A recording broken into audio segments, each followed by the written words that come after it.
ठीक है, अपना लास्ट चैप्टर है ये एग्रीकल्चर, और उसमें ऐसा कुछ इम्पोर्टेंट तो है लेकिन ऐसा कुछ इंटरेस्टिंग नहीं बचा, ये बोल सकते हैं। तो बस याद करने वाली चीज़ें हैं, तो मैं तुम लोग को एक एक करके बता दे रही हूँ। सबसे पिछले क्लास में अपन ने एग्रीकल्चर में क्या क्या देखे थे, फार्मिंग की टेक्निक्स देखी थी, 3 तरह के अलग अलग तरह की फार्मिंग देखी थी, और उसके बाद हमने क्या देखा था, क्रॉपिंग पैटर्न्स देखे थे। ठीक है, 3 तरह के क्रॉपिंग पैटर्न्स देखे थे। अब हम आगे बढ़ रहे हैं। ठीक है, some important crops of India. ठीक है, सब इम्पॉर्टेंट क्रॉप्स ऑफ इंडिया में देखेंगे कि जो बहुत ज़्यादा इंपॉर्टेंट है, और जैसे इंडिया उनके जो प्रोडक्शन में फर्स्ट या सेकंड थर्ड नंबर पे आती है, मतलब कि बहुत बड़ा प्रोड्यूसर है अगर इंडिया, तो अपन उन क्रॉप्स के बारे में देखेंगे। ठीक है, तो सबसे पहले अगर अपन देख रहे हैं तो वो क्या है, राइस। ठीक है, चावल जो है, तो one of the stable crop rice is kharif crop. ठीक है, यही सारी चीज़ें कुछ कुछ इंपॉर्टेंट है इसमें कि राइस क्या है, खारिफ क्रॉप है। ठीक है, उसके बाद क्या, इसको बहुत ज़्यादा ह्यूमिडिटी की ज़रूरत होती है, बहुत ज़्यादा अच्छे एनुअल रेनफॉल की ज़रूरत होती है। ठीक है, देन चाइना के बाद इंडिया सबसे बड़ा जो है प्रोड्यूसर है किसका, राइस का। फाइन, आगे rice cultivation take place in the north and northeastern plains, the coastal region and the deltaic regions, which intensive irrigation rice is presently being cultivated in dry regions of Punjab and Haryana। तो मैंने जैसा कि बोला कि जो rice होती है उसको बहुत ज़्यादा ह्यूमिड की ज़रूरत होती है, बहुत ज़्यादा पानी की ज़रूरत होती है, रेनफॉल की ज़रूरत होती है, तो इसीलिए जो है ये मोस्टली नॉर्थ के रीजन में जो है ज़्यादा लगाई जाती है। यहाँ पे बस एक एग्जांपल दिया है कि हरियाणा और पंजाब के रीजन में भी इसको लगाया जा रहा है। किस तरीके से, बहुत ज़्यादा इरिगेशन करके, मतलब बहुत ज़्यादा पानी प्रोवाइड करके इसको पंजाब और हरियाणा के रीजन में भी लगाया जा रहा है। तो ये हमने देखा किसके बारे में, राइस के बारे में। क्या इंपॉर्टेंट स्टफ है यहाँ पे, सबसे पहले खारिफ क्रॉप है, अच्छी ह्यूमिडिटी चाहिए, अच्छी इरिगेशन चाहिए। कहाँ लगाया जाता है, मोस्टली नॉर्थ ईस्टर्न एरियाज में इसको लगाया जाता है। ठीक है, ये इंपॉर्टेंट चीज़ है। इंडिया क्या है, सेकेंड लार्जेस्ट प्रोड्यूसर है किसका, राइस का। आगे बढ़ते हैं हम लोग, वीट पे आते हैं। वीट क्या है, एक राबी क्रॉप है। ठीक है, which require sunshine वाहिल राइटनिंग and an annual rainfall. मतलब राइटनिंग मतलब कि जब वो, मतलब उसको जो पकने के लिए उसको क्या चाहिए होता है, सनशाइन चाहिए होती है, उसको भी एक अच्छी रेनफॉल चाहिए होती है, राइस से थोड़ी कम लेकिन एक अच्छी रेनफॉल उसको भी चाहिए होती है। It is a main food crop in the north and northwestern India and is grown extensively in the Ganga Satluj plain and the black soil region of Deccan। तो यहाँ पे हमने देख लिया कि जो ब्लैक सॉइल रीजन होता है डेक्कन का, वहाँ पे लगाया जाता है, नॉर्थ ईस्टर्न प्लेन्स में ही लगाया जाता है इसको।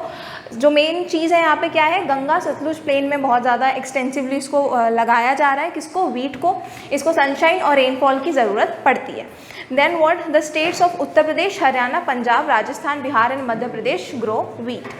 फाइन, तीसरी चीज़ पे आते हैं हम, मिलेट्स मतलब कि बेसिकली बहुत ज़्यादा, मिलेट्स इज़ अ कॉम्बिनेशन। ठीक है, मिलेट्स क्या है, तुम इधर आगे आके बैठ जाओ, ऐसे ही तुम, ठीक है, तो अब बातें मत करो लेकिन। ठीक है, तो अभी हम मिलेट्स के बारे में देखेंगे। मिलेट्स क्या है, मिलेट्स अकेला कोई क्रॉप नहीं है, मिलेट्स बेसिकली कुछ 3-4 क्रॉप्स का कॉम्बिनेशन को हमने मिलेट्स बोला है। ये कौन से क्रॉप्स होते हैं, ये बहुत ज़्यादा हाई न्यूट्रिशन वैल्यू देते हैं, जिनमें बहुत ज़्यादा न्यूट्रिशन होती है। ठीक है, तो इसमें हमने 3 चीज़ें डिस्कस करी है मेनली, क्या, ज्वार, बाजरा और रागी। ठीक है, अब ये ज्वार क्या होता है, ज्वार cultivation area ranks 3rd in the country amongst crop. ठीक है, तो हम जो इंडिया है वो 3rd मोस्ट प्रोड्यूसिंग कंट्री है किसमें, ज्वार को प्रोड्यूस करने में। Then what, the crop is rain fed and grown in states of, rain fed मतलब कि इसको भी अच्छी बारिश की ज़रूरत होती है। महाराष्ट्र, मध्य प्रदेश, आंध्र प्रदेश, कर्नाटका, ये जो 3-4 स्टेट्स मैंने बताई, ये इसके बहुत ही ज़्यादा मेन कल्टिवेटर्स हैं।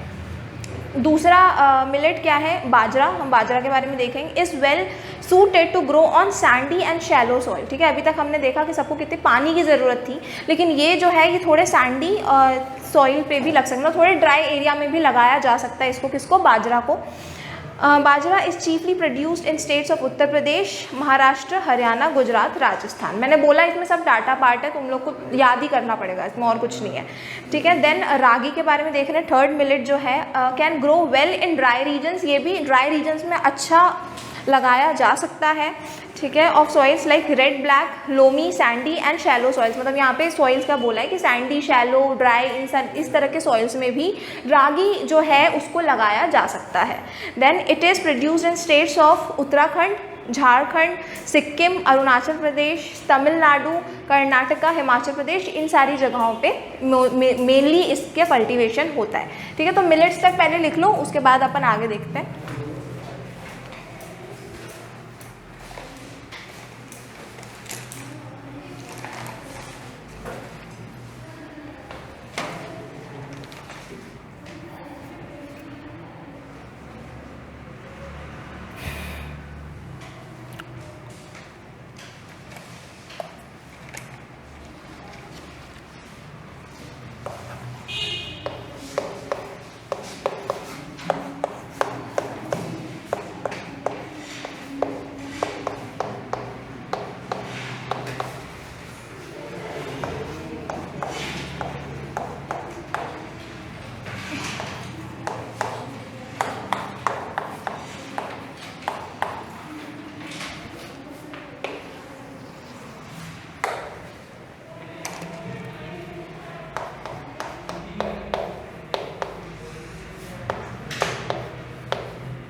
कोर्स मतलब क्या होता है? क्या? कोर्स मतलब रूखे।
रेनफेड मतलब कि उसको बहुत ज़्यादा बारिश की ज़रूरत होती है।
Cultivation area ranks third in the country amongst crop, मतलब कि इंडिया में जितने भी क्रॉप्स लगाए जाते हैं उसमें सबसे ज़्यादा, मतलब होगा ना कोई क्रॉप जो सबसे ज़्यादा लगाया जाता होगा, तो ऐसे में जो थर्ड नंबर पे सबसे ज़्यादा लगाया जाता है वो ज्वार है इंडिया के अंदर।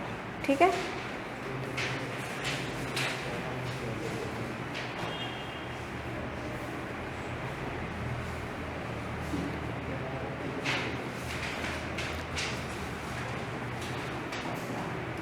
ठीक है, मिलेट्स तक पढ़ लिया। अब अभी अपने जो इम्पोर्टेंट क्रॉप्स हैं कुछ वो भी ख़त्म नहीं हुए हैं, तो आगे अपन क्या देख रहे हैं, मेज़। ठीक है, भुट्टा जो होता है बेसिकली, तो जो मेज़ है वो एक खारिफ क्रॉप है। ठीक है, मेज़ एक खारिफ क्रॉप है, उसको बहुत ज़्यादा मतलब उसको बहुत ज़्यादा ख्याल रखने की ज़रूरत पड़ती है, मतलब उसको बहुत ही मतलब अच्छे से रखने की ज़रूरत पड़ती है, अच्छे से उसके इरिगेशन करना पड़ता है, और उसको HIV जो सीड्स, HYV जो भी सीड्स थे उन सब का इस्तेमाल करना पड़ता है। बेसिकली बहुत ही लेबर इंटेंसिव काम है क्या, मेज़ को जो है मेज़ की खेती करना बेसिकली।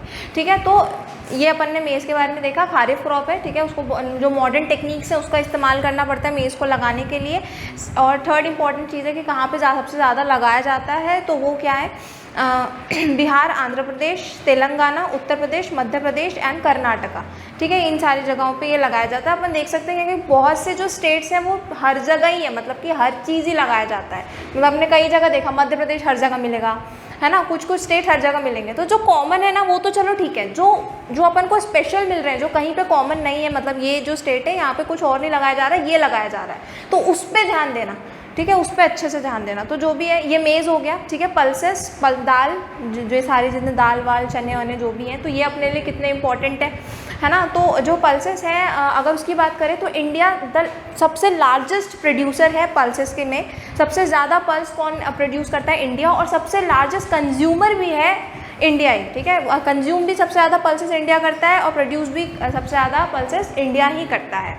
ठीक है, और जो है, जो अपना पल्स है, वो पल्सेस हैं, वो सबसे मेन वेजिटेरियन डाइट है, मतलब एक बहुत ही इंपॉर्टेंट पार्ट है अपने वेजिटेरियन डाइट के। Then what, key source of protein है, we all know that they are mostly leguminous plants which replenish the soil fertility and hence are grown in rotation with other crops। तो ये बोला जाता है कि जो pulses है वो बहुत ज़्यादा अच्छे क्रॉप्स माने गए हैं अगर हम सॉइल की फर्टिलिटी की बात करें, मतलब कि सॉइल की फर्टिलिटी को रिप्लेनिश करने में, मतलब जो न्यूट्रिशन लूज़ कर देते हैं सॉइल कोई और क्रॉप लगाने में, वो पल्सेस को लगा के वो न्यूट्रिशन वापस आ जाते हैं बेसिकली।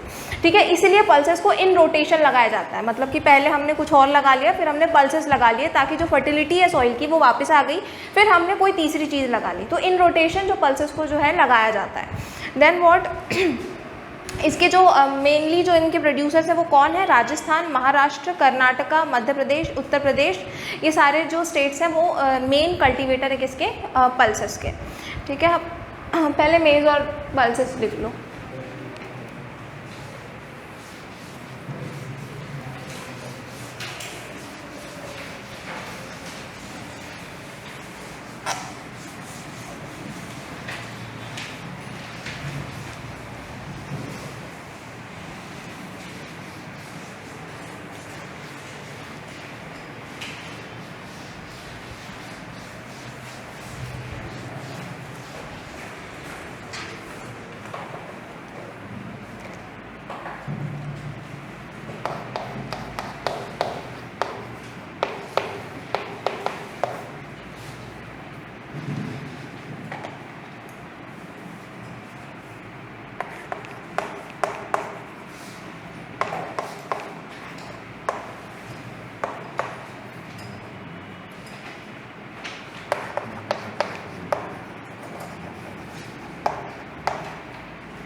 पिछला वाला चैप्टर नहीं पढ़ा अपन ने?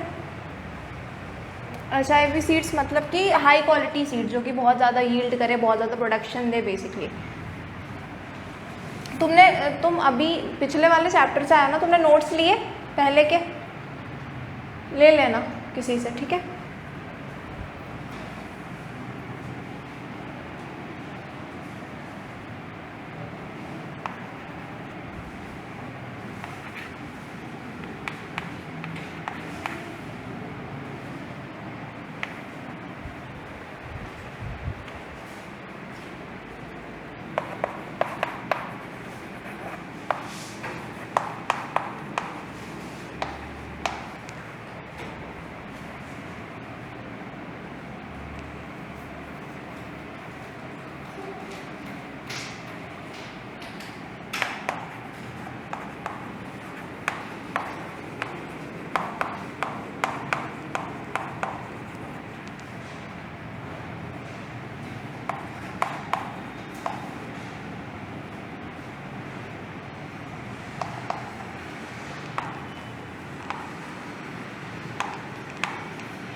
ठीक है, तो ये मेज़ और पल्सेस हो गए। अब जो नेक्स्ट अपन पढ़ने वाले हैं वो है शुगर केन।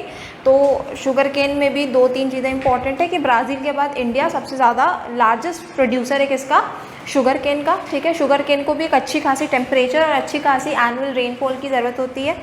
और शुगर केन जो है वो मोस्टली क्यों यूज़ किया जाता है? दूसरी चीज़ें बनाने के लिए, जैसे कि जैगरी हो गया, शुगर हो गया, ठीक है, इस तरह की चीज़ों बनाने के लिए शुगर केन का इस्तेमाल होता है। और शुगर केन में कुछ भी इंपॉर्टेंट नहीं है।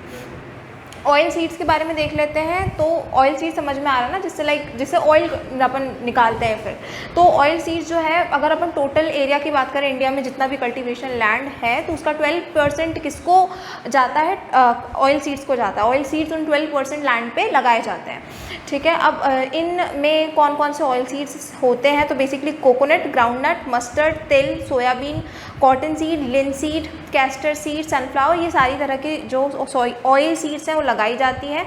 मोस्टली ये जितनी भी हमने क्रॉप्स की बात की, मतलब ये ऑयल सीड्स के अंदर वो खाने वाली होती है, लाइक वो फूड के लिए यूज़ होती हैं। और कुछ ऑयल जो इसमें थोड़ी बहुत ऑयल सीड्स जो हम बच गई, वो कहाँ यूज़ होती है? कॉस्मेटिक्स और इन सब के लिए, इन सब को बनाने के लिए as an raw material use होती है। ठीक है, तो ये ऑयल सीड्स के बारे में था।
मैम कॉटन सीड के बाद क्या होता है? किसके बाद?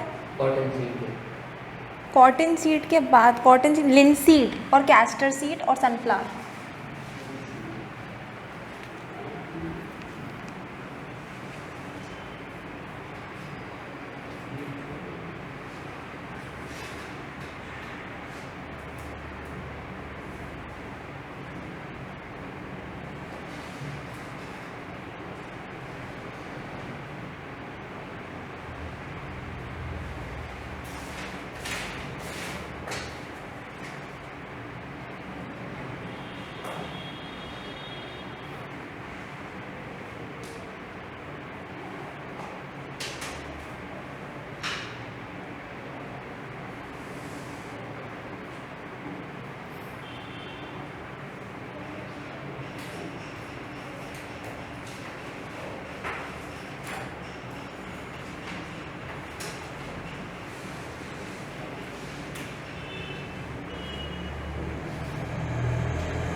ठीक है, टाइम हो ही गया है और हमारे क्रॉप्स ही नहीं हुए, तो ठीक है 2 और क्रॉप्स अभी बढ़ लो।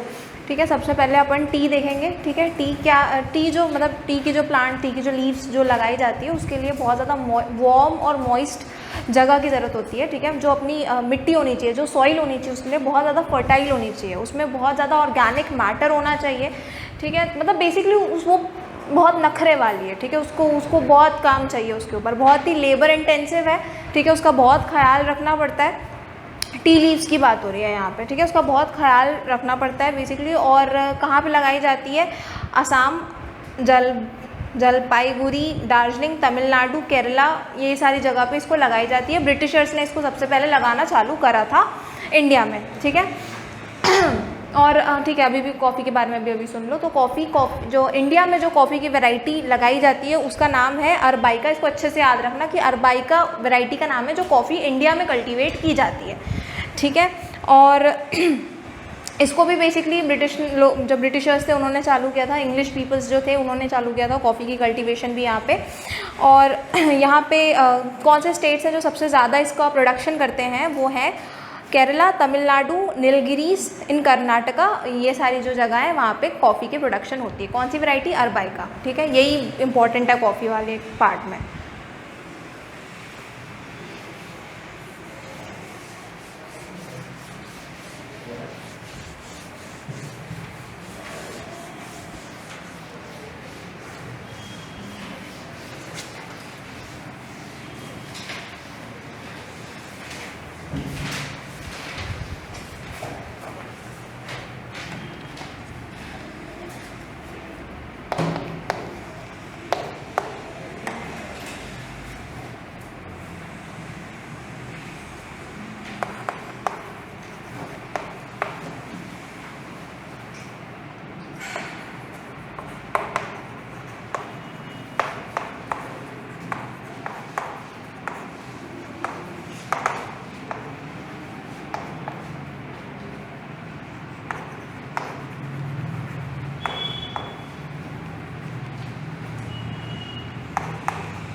ऑर्गेनिक मैटर मतलब कि अब मैं कहाँ क्या पढ़ाऊँ मैं तुम लोगों को, अरे बहुत ज़्यादा फर्टाइल होनी चाहिए मिट्टी बेसिकली। ऑर्गेनिक मैटर मतलब कि जब पहले के टाइम पे जितनी चीज़ें, कैसे बताऊँ मैं तुम लोगों को, और ये तो नॉर्मल चीज़ है। मतलब अभी सारी चीज़ें केमिकल में, हाँ मतलब अभी जो जितनी मिट्टी है मोस्टली ड्राई हो चुकी है, नहीं तो एकदम हाँ सही बोल रहा हूँ, केमिकल वेमिकल हो चुकी है। ऑर्गेनिक मैटर मतलब कि जैसे कि जिसमें कोई केमिकल ना हो और बहुत ज़्यादा ऑर्गेनिक मतलब नेचुरल, ठीक है, तो बहुत ज़्यादा नेचुरल मैटर हो, मतलब कि उसमें बहुत सारे कीड़े मकोड़े जानवर पेड़ पौधे मरे वरे हों और उनका जो न्यूट्रिशन हो वो उस मिट्टी में हो अभी भी, वैसा मैटर चाहिए, ठीक है।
ठीक है, तो ये आज का था, थोड़ा सा पार्ट और बचा हुआ है वो अपन कल देख लेंगे।